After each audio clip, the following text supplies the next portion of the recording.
आप देख रहे हैं दस्तक, मैं हूं श्वेता सिंह। तृणमूल कांग्रेस में आज मुकुल रॉय की वापसी हो गई। ममता बनर्जी की मौजूदगी में अभिषेक बनर्जी ने मुकुल रॉय को दोबारा तृणमूल कांग्रेस में शामिल किया। कभी टीएमसी में नंबर 2 रहे मुकुल रॉय का बीजेपी छोड़कर आना बंगाल की राजनीति में बड़ा असर डाल सकता है, क्योंकि अब बीजेपी से उन लोगों के लौटने का दौर शुरू हो सकता है जो चुनाव से पहले तृणमूल कांग्रेस छोड़कर बीजेपी में आए थे। मुकुल रॉय ने भी अपनी वापसी पर कहा कि जो हालात अभी बीजेपी में हैं, उसमें वहां कोई नहीं रहेगा। About the ideology, we are not here to satisfy you.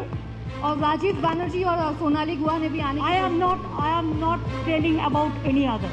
How do you see Shubhendu Adhikari's language? The press conference is over now. Mamata Banerjee अपने तेवरों के लिए मशहूर है और आज दीदी के तेवर देखने लायक थे। We are not. Mukul Roy joined. It is final, and from our side we welcome. That is final. ममता को ये तेवर दिखाने का मौका दिया मुकुल रॉय ने, जिनके जरिए दीदी ने बीजेपी पर बड़ी सियासी सर्जिकल स्ट्राइक की। Ask BJP why they are breaking the party in everywhere. We are not breaking the party. Now there is no situation that we are not majority. It is not that situation like BJP. What BJP do, we don't do it. जिन मुकुल रॉय को बंगाल में BJP का कद बढ़ाने वालों में माना जाता है, उन्होंने तृणमूल कांग्रेस के लिए बीजेपी का पट्टा उतार दिया और दीदी ने एक बार फिर खेला कर दिया। हम लोग इस वक्त मुकुल रॉय के घर के बाहर है। ये है सॉल्ट लेक इलाके में BD 51, आप देख सकते हैं। ये है मुकुल रॉय का घर और सुबह से यहाँ पे आवाजाही तेज हो गई है। मुकुल रॉय के घर में काफी हलचल है। उनके जो समर्थक है वो अंदर जा रहे हैं, बाहर आ रहे हैं। आप आज तक पे इस वक्त लाइव देख सकते हैं मुकुल रॉय अपने घर से निकल रहे हैं। हम बात करने की कोशिश करेंगे। बहुत ही बड़ी दिन है मुकुल दा, बड़ा दिन है। हमें तृणमूल भवन जाच्छी, चलो। अच्छा, मुकुल रॉय ने कह दिया है वो तृणमूल भवन जा रहे हैं। 2 मई को पश्चिम बंगाल की जनता ने दीदी को तीसरी बार मुख्यमंत्री चुना। उसके बाद से ही मुकुल रॉय अपने घर वापसी के मिशन में जुट गए और नतीजों के 40 दिन के अंदर ही वो एक बार फिर ममता की छाव में लौट आए, जिसे बीजेपी के लिए बहुत बड़ा झटका बताने के लिए ममता बनर्जी ने कोई कसर नहीं छोड़ी। बड़े से बड़ा ऐलान हो, योजना हो, यहां तक कि बीजेपी पर हमला करना हो, ममता बनर्जी आमतौर पर अपने घर पर ही प्रेस कॉन्फ्रेंस करती। लेकिन मुकुल रॉय को पार्टी में शामिल करने का ऐलान जानबूझकर कोलकाता में तृणमूल कांग्रेस के मुख्यालय से किया गया, ताकि ये संदेश दिया जा सके कि ममता ने बीजेपी को बहुत बड़ा झटका दिया है। तृणमूल कांग्रेस के पार्टी हेडक्वार्टर में ममता बनर्जी का प्रेस कॉन्फ्रेंस हर बार नहीं दिखा जाता। ये बहुत ही एक रेयर ओकेजन है जब ममता बनर्जी खुद आके यहाँ पे प्रेस कॉन्फ्रेंस करी है, क्योंकि जनरली जो होता है कालीघाट, ममता बनर्जी का जो रेसिडेंस है, CM रेसिडेंस, वहीं पे ममता बनर्जी ज़्यादातर प्रेस कॉन्फ्रेंस करती है। वहीं पे कैंडिडेट लिस्ट अनाउंस होता है, वहीं से जो पार्टी के बाकी जितने भी कार्यक्रम हैं वो अनाउंस किया जाता है। लेकिन आज का दिन बहुत महत्वपूर्ण है, क्योंकि तृणमूल ने ठान लिया है एक बड़ा मैसेज उन्हें बीजेपी को देना है पश्चिम बंगाल में, और ये वो करना चाहती है मुकुल रॉय को अपने पार्टी में वापस दिखाते हुए। He will play the important role. Whatever he played earlier the role, he will play the same role, no problem.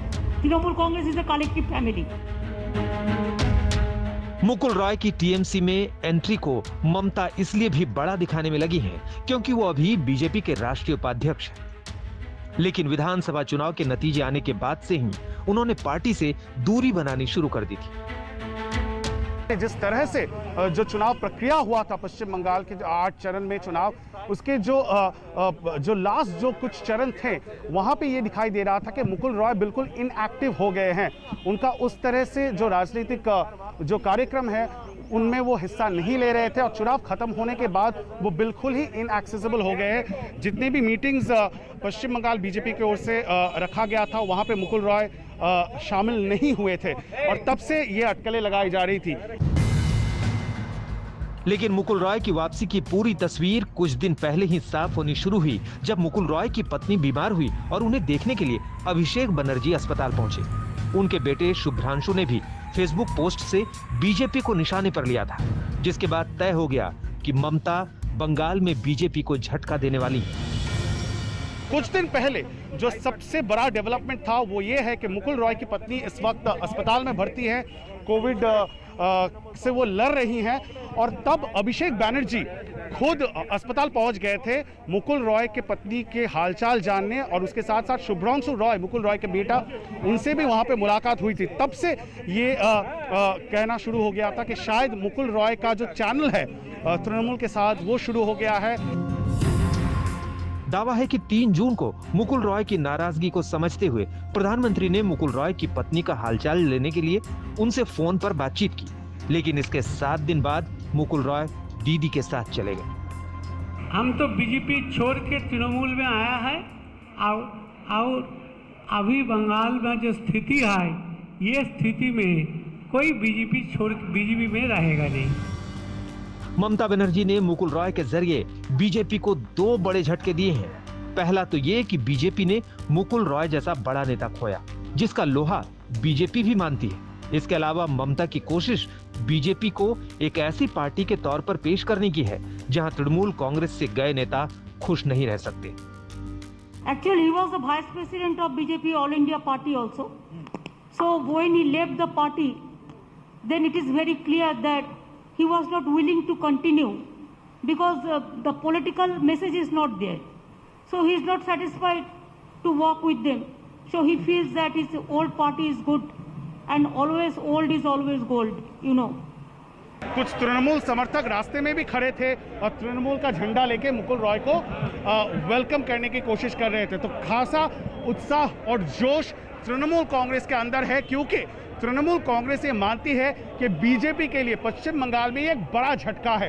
क्योंकि अगर आप याद रखें 2017 में जब मुकुल रॉय तृणमूल छोड़ के बीजेपी गए थे, तब से जिसे कहा जाता है फ्लड गेट सा खुल गया था और एक से बढ़कर एक ताबर तृणमूल के नेता बीजेपी चले गए। माना जाता है कि मुकुल रॉय के चुनावी प्रबंधन के कमाल की वजह से ही बीजेपी ने साल 2018 में हुए पंचायत चुनाव में अच्छा प्रदर्शन किया था। इसके बाद लोकसभा में पार्टी ने 18 सीटें जीतकर ममता को बड़ा झटका दिया। इस कामयाबी में भी मुकुल रॉय का बड़ा रोल रहा। लेकिन शुभेंदु अधिकारी का कद जिस तेजी से बीजेपी में बढ़ा है, उससे मुकुल रॉय की बेचैनी बढ़ने लगी, जबकि टीएमसी के साथ पहली बार में उनका कद नंबर 2 का हुआ करता था। लेकिन दिलचस्प बात यह कि जिस मुकुल रॉय के चलते बीजेपी अभिषेक बनर्जी पर हमलावर हुई, उनके हाथों ही ममता ने मुकुल रॉय की वापसी करवाकर ये बता दिया कि पार्टी में अब नंबर 2 उनका भतीजा है, जिसको निशाना बनाना अब उतना आसान नहीं होगा। And it is not that Sarada Narada Trinamool Congress is not at all responsible for this. It is the BJP party. Ask them, where is the 35 to 5,000 crores for the vaccination rupees? Where is the PM Cares fund? Where is the Vista funds are coming? पश्चिम बंगाल में तीसरी बार सत्ता हासिल करके ममता के हौसले बुलंद हैं। दीदी की नजरें अब दिल्ली पर है, जिसके लिए दीदी बंगाल में अपनी पकड़ मजबूत करने में जुट गई है। सूर्याग्नि रॉय और अनुपम मिश्र के साथ इंद्रजीत कुंडू, कोलकाता, आज तक। मुकुल रॉय के बारे में ममता बनर्जी ने कहा कि घर का लड़का घर वापस आ गया, लेकिन ममता ने उन पर निजी हमला करने वाले नेताओं को गद्दार बताया और कहा कि उनके लिए पार्टी में कोई जगह नहीं। ये मुकुल रॉय ही थे जिन्हें साल 2018 में पंचायत चुनाव और 2019 के लोकसभा चुनावों में बीजेपी की कामयाबी के पीछे बताया गया था। ऐसे में जानकार मान रहे हैं कि आने वाले दिनों में भी ममता की छांव लेने का सिलसिला जारी रह सकता है। BJP will grab the power in West Bengal for the benefit of the people of the Bengal. साल 2017 के नवंबर महीने में तृणमूल कांग्रेस छोड़कर बीजेपी में आने वाले मुकुल रॉय न सिर्फ अपनी पुरानी पार्टी में लौट चुके हैं, बल्कि ये भी दावा कर रहे हैं कि बीजेपी में अब कोई नहीं रहेगा। हम तो बीजेपी छोड़ के तृणमूल में आया है, और अभी बंगाल में जो स्थिति है, ये स्थिति में कोई बीजेपी छोड़ बीजेपी में रहेगा नहीं। लेकिन सवाल ये है कि जिस बीजेपी ने तृणमूल कांग्रेस के असंतुष्ट नेताओं को चुनाव से पहले अपनी पार्टी में शामिल किया, जो उसके टिकट पर विधायक बने, क्या वो भी मुकुल रॉय के रास्ते को चुन सकते हैं? इस बारे में ममता बनर्जी से जब पूछा गया तो उनका जवाब हाँ में था। ममता ने कहा कि आने वाले दिनों में बीजेपी के कई बड़े चेहरे तृणमूल कांग्रेस की सदस्यता ले सकते हैं। More people can come. Are they Yes, more people will come. more member of parliament, ma'am? Member of parliament? I do not know. Whenever the information will be coming, then we will let you know.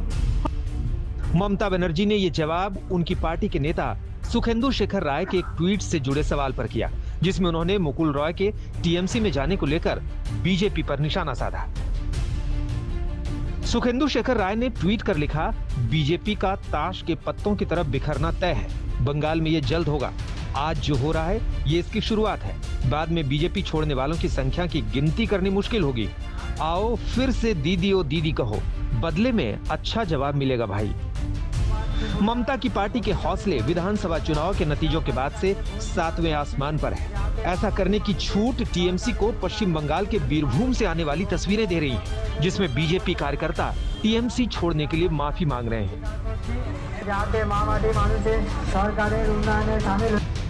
दावा है कि BJP के कार्यकर्ताओं की तरह TMC से आने वाले नेता विधायक भी पछता रहे हैं और तृणमूल कांग्रेस में वापसी का रास्ता खोज रहे हैं। सोनाली गुहा ने चिट्ठी लिखकर कहा, ये गुहार लगाई कि मुझे क्षमा कर दीजिए।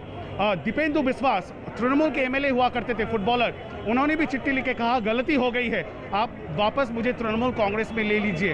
और दो चीजें देखने को मिल रहा है बीजेपी के अंदरूनी इस वक्त जो इक्वेशन है, बीजेपी के जितने भी नेता हैं जो तृणमूल से बीजेपी ज्वाइन किए थे वो तृणमूल कांग्रेस के साथ जुड़ने की कोशिश में है, और बीजेपी के जो समर्थक है, जो ग्रास रूट लेवल वर्कर है, वो इस वक्त बहुत ही एक प्रिकैरियस सिचुएशन जिसे कहा जा सकता है उसमें है। लेकिन ममता ने साफ किया कि चुनाव के वक्त उन्हें छोड़कर बीजेपी में जाने वाले सभी नेताओं के लिए पार्टी के दरवाजे नहीं खुले हैं। But I said that who have criticized the party like anything and who have done the betray before election for BJP, for money, for everything, we are not considering them. Only we will consider the people who are gentle, who are sober, and who doesn't bitterness, who doesn't go for bitterness. जानकार मानते हैं कि ममता का निशाना शुभेंदु अधिकारी और उनके साथ जाने वाले नेताओं पर है, जिन्होंने ममता पर तीखे हमले किए। लेकिन फिर भी मुकुल रॉय अकेले बीजेपी से लौटेंगे, इसकी संभावना कम है। ये भी कहा जा रहा है कि मुकुल रॉय के साथ पिछले कुछ दिनों में बहुत सारे ऐसे उनके करीबी नेताओं की बातचीत हो रही थी जो बीजेपी में गए, जिनको बीजेपी में टिकट मिला और जो बीजेपी में जीत के आए हैं एमएलए। बीजेपी के पास इस वक्त पश्चिम बंगाल में 75 एमएलए हैं और ये चैलेंज कुछ दिन पहले शुभेंदु अधिकारी ने लिया है कि एक भी एमएलए यहाँ से छोड़ के तृणमूल में नहीं जाएंगे, और यही चैलेंज, यही दावा दिलीप घोष ने भी किया है। लेकिन मुकुल रॉय के करीबी माने जाने वाले कुछ एमएलए हैं जिनके साथ मुकुल रॉय की चर्चा हो रही है, बातचीत हो रही है, ये हमें सूत्रों के मुताबिक मालूम चल रहा है। बंगाल चुनाव से पहले बीजेपी तृणमूल कांग्रेस से आने वाले कई बड़े चेहरों को टिकट दिया गया था, जिसमें मुकुल रॉय, शुभेंदु अधिकारी, राजीव बनर्जी, वैशाली डालमिया और दीपक हल्दर समेत कई नेताओं की लंबी फहरिस्त है। घर वापसी किए, बाकी और आपके साथ कितने लोग आने वाले हैं? आलोचना चल रही है कि एटलीस्ट 4-5 लोग आपके साथ आने वाले थे, आज आए नहीं, कब आएंगे? Let us see, we will see how many people are coming.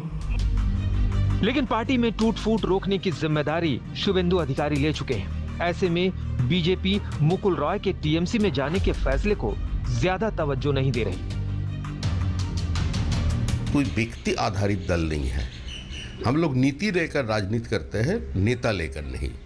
तो कौन आएगा कौन चला जाएगा इसमें कोई असर पड़ने वाला नहीं है।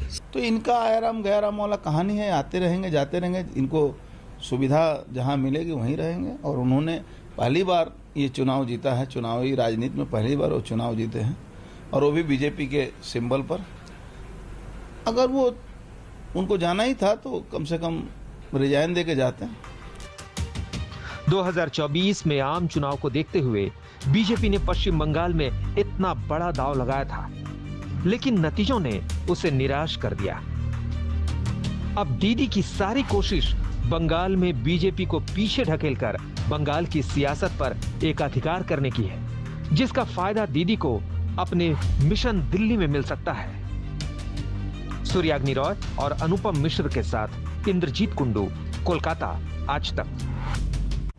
इस राजनीतिक उठापटक के बीच जनता से जुड़ा एक बड़ा सवाल यह है कि क्या सत्ता ही सब कुछ है? क्योंकि भारत में अब यह चलन हो गया है कि जिस भी पार्टी की जीत की संभावनाएं होती हैं या फिर जो पार्टी सत्ता में होती है उसे ही सबसे ज्यादा लोग ज्वाइन करते हैं। एडीआर यानी एसोसिएशन फॉर डेमोक्रेटिक रिफॉर्म्स ने इस पर एक अध्ययन किया है जो काफी आंखें खोलने वाला कहा जा सकता है। साल 2016 से 2020 के बीच बीजेपी में सबसे ज्यादा दूसरी पार्टियों के 182 विधायक शामिल हुए। इन 4 सालों में 405 विधायक इधर से उधर गए। इसमें अकेले बीजेपी में 182 विधायक शामिल हुए जो 45% है। इसी दौरान जब कांग्रेस का सियासी रसूख कम हुआ तो उसके 170 विधायक उसे छोड़कर चले गए।